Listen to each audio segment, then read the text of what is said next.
Maafkan aku karena terkadang cintaku dengan alam Indonesia ini melebihi cintaku kepadamu. Bagaimana tidak, pemandangan alam Indonesia ini sangat begitu indah. Seperti pemandangan di puncak Awa Serumpun, Kabupaten Tanah Datar, Provinsi Sumatera Barat ini.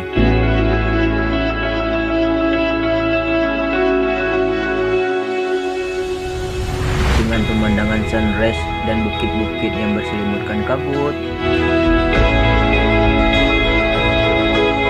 lembah-lembah yang dihiasi ilalang,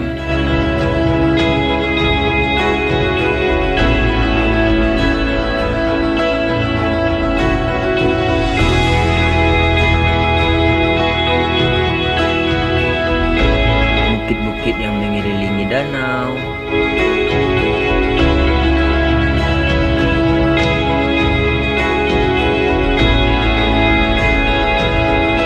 bahkan matahari yang mulai tenggelam di belakang bukit itu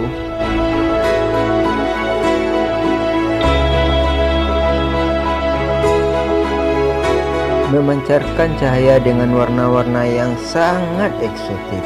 Itulah alasan terkadang aku mencintai alam Indonesia ini melebihi cintaku kepadamu.